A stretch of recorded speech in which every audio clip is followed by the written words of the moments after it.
Hello friend, मैं अपराजिता सिंह अपने channel में आप सभी का स्वागत करती हूँ। फ्रेंड, यहाँ मैं एमपीपीएससी प्रीलिम्स 2022 के बारे में डिस्कशन कर रही हूँ। सो फ्रेंड, आज मैं एमपीपीएससी की 6 यूनिट के बारे में डिस्कशन करूँगी, जिसमें भारत का संविधान, शासन प्रणाली एवं अर्थव्यवस्था के बारे में दिया हुआ है। Okay friend.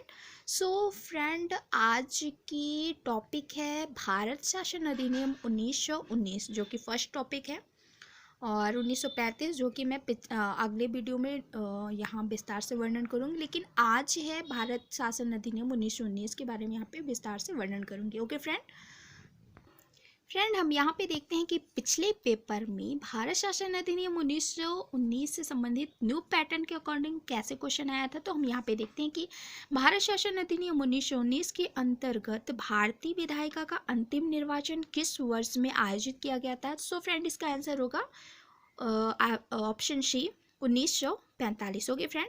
So new pattern के अकॉर्डिंग ऐसे ही क्वेश्चन पूछे जाते हैं। सो मैं यहाँ अपने वीडियो में न्यू पैटर्न और न्यू सिलेबस के अकॉर्डिंग डिस्कशन कर रही हूँ। सो सारे टॉपिक आपके लिए बहुत ही इंपॉर्टेंट है, जो कि परीक्षा की दृष्टि से आने हैं।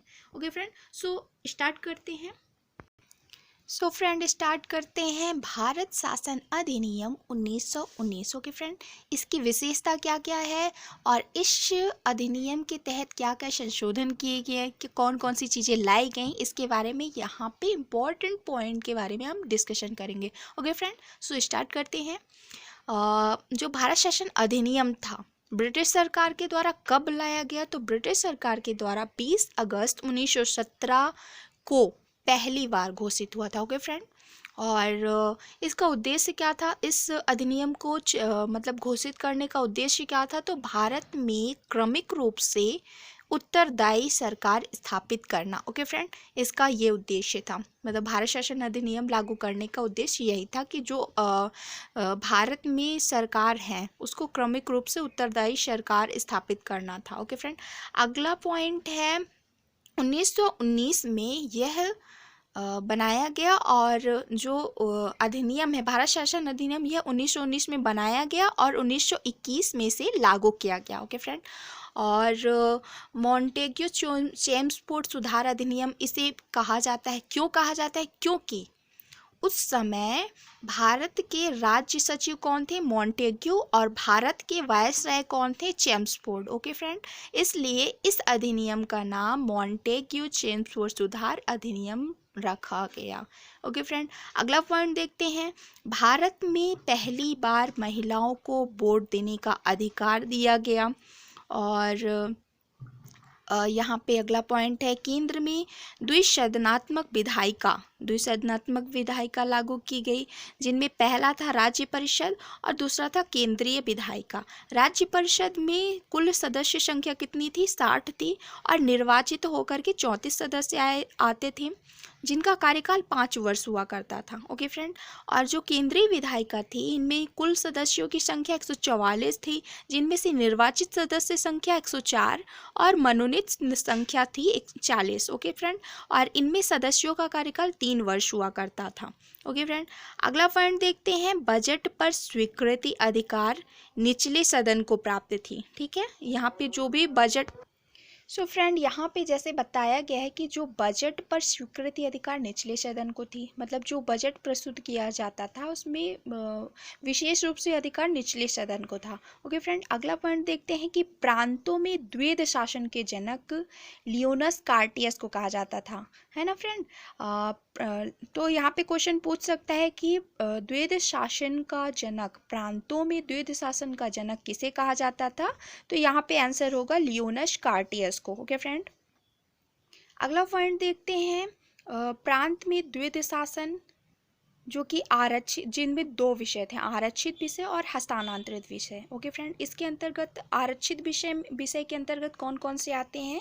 तो वित्तीय, भूमि कर, अकाल सहायता, न्याय, पुलिस, पेंशन, आपराधिक जनजातियां, छापाखाना, समाचार पत्र, सिंचाई, जलमार्ग, खान कारखाना, बिजली, गैस, वायलर, श्रमिक कल्याण, औद्योगिक विवाद, मोटर गाड़ियाँ, छोटे बंदरगाह और सार्वजनिक सेवाएं आदि आरक्षित विषय के अंतर्गत आते थे। ओके फ्रेंड, और हस्तांतरित विषय के अंतर्गत क्या क्या आता था? शिक्षा, पुस्तकालय, संग्रहालय, स्थानीय स्वायत्तता शासन, चिकित्सा सहायता, सार्वजनिक निर्माण विभाग, आबकारी उद्योग, माप-तौल, सार्वजनिक मनोरंजन पर नियंत्रण, धार्मिक और आग्रहार दान के बारे में यहाँ पे हस्तांतरित विषय के अंतर्गत दिया गया था।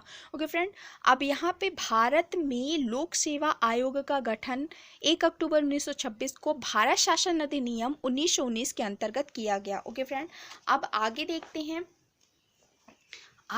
हैं भारत सचिव को यहाँ पे अधिकार दिया गया कि महालेखा परीक्षक की नियुक्ति कर सकता है। यह किस अधिनियम के तहत पारित हुआ था? तो यह भारत शासन अधिनियम 1919 के तहत पारित हुआ था। प्रत्यक्ष निर्वाचन व्यवस्था प्रारंभ हुई थी। भारत शासन अधिनियम 1919 के तहत प्रत्यक्ष निर्वाचन व्यवस्था प्रारंभ की गई थी। और वायसराय की शक्तियाँ क्या क्या दी गई थी? तो आपात की स्थिति में अध्यादेश जारी करना, विधानमंडल में नामंजूर विधेयक अनुदान को पारित करना भारत शासन अधिनियम 1919 के अंतर्गत दिया गया था। अब यहाँ पे देखते हैं कि भारत शासन अधिनियम 1919 के अंतर्गत जो प्रथम निर्वाचन हुआ था वह कब हुआ था? तो 1926 में, और अंतिम निर्वाचन हुआ था 1945 में, जो कि अंतिम निर्वाचन पिछले पेपर में आ चुका है। तो शायद प्रथम निर्वाचन पूछ सकता है कि कब हुआ था। अब अगला पॉइंट देखते हैं कि पहली बार केंद्रीय बजट को राज्य बजट से अलग कर दिया गया और राज्य विधानसभा अपना बजट स्वयं बनाने के लिए अधिकृत कर दिया गया। ओके फ्रेंड, सो यह पूरा भारत शासन अधिनियम 1919 के अंतर्गत जितनी भी इम्पोर्टेंट टॉपिक थी मैंने यहाँ पे डिस्कशन की, जो न्यू पैटर्न के अकॉर्डिंग था। सो फ्रेंड, आप वीडियो को पॉज करके इम्पोर्टेंट पॉइंट को नोट डाउन कर सकते हैं। और आशा करती हूँ कि आपने तैयारी स्टार्ट कर दी होगी, क्योंकि पेपर के लिए सिर्फ आपके पास 2 मंथ ही बाकी हुए।